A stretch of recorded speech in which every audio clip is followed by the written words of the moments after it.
Exiled former Rwandan intelligence chief Patrick Karegeya was found dead, apparently murdered in a Johannesburg hotel room. It is believed that the dissident was strangled after a rope and bloody towel were found in the hotel room safe. Karegeya was stripped of the rank of colonel after falling out with his former ally, President Paul Kagame.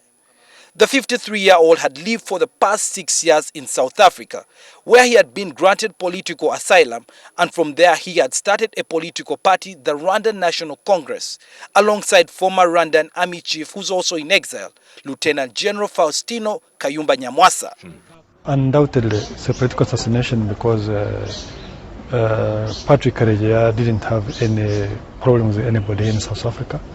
He didn't have any differences within the organization or anybody, and we also know that anybody who has tried to challenge the government of Rwanda has been assassinated. Most of them have been assassinated.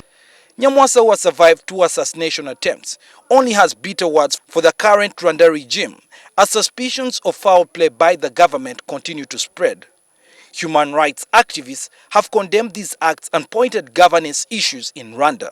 I think the government of Rwanda, and Kagame in particular, needs to come out clean. Is he really accommodating his opponents? Does he really accommodate people who have divergent views? Does he really see Rwanda as a country that belongs to all people of Rwanda, not necessarily those who subscribe to his political view? As allegations of the Rwandan government having a hand in the deaths and disappearances of dissidents continue to float, the Rwandan government has vehemently denied involvement in such acts. President Kagame has also in the recent past accused some of these people of having selfish interests and a hidden agenda. The following statements were made by President Kagame on both Faustino Kayumba Nyamwasa and the late Patrick Karegeya in 2010. People like General Nyamwasa start acting the way he acted. And Patrick Karegeya, whom he found also in South Africa, simply acted in the same way. But I think to zero it to the real point, these individuals are selfish people, are dishonest, are people who could not uphold accountability that we seek to see in the process of our development and democratization and social and economic transformation. The mysterious deaths and disappearances continue to cast a shadow on freedom of speech, expression, and multi-party democracy. Following the 1994 Rwandan genocide, many allegations have sprung up on attacks to silence critics. In 1995, journalist Manasseh Mugabo disappeared in Kigali and was never seen again.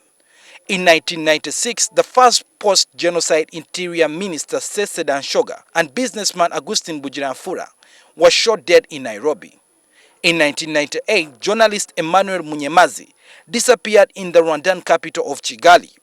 In the same year, RPF MP and government intelligence chief before the genocide occurred, Theoneste Lizinde, was assassinated in Nairobi. In 2000, the first post-genocide President Pastor Bizimungu's advisor Asiel Kabera was shot dead in Kigali. In 2003, top judge Augustine Nsiza and magistrate Eliza Runyaruka disappeared from Kigali and were never to be seen again. Still in 2003, opposition MP Leonard Hitimana also disappeared from Kigali. In 2010, former Rwanda Army Chief Lieutenant Faustino Kayumba Nyamwasa was shot and wounded in Johannesburg, while journalist Jean-Leonard Rugambaje was gunned down in Kigali, and reporter Dominic Makeli survived abduction in Kampala. Recently, a group of Rwandan students fled to Uganda seeking asylum on grounds of government persecution, but the Rwandan president dismissed their claims on grounds of criminality. The Rwandan government continues to dismiss allegations of political persecutions, while critics argue that these mysterious disappearances and deaths could spell disaster.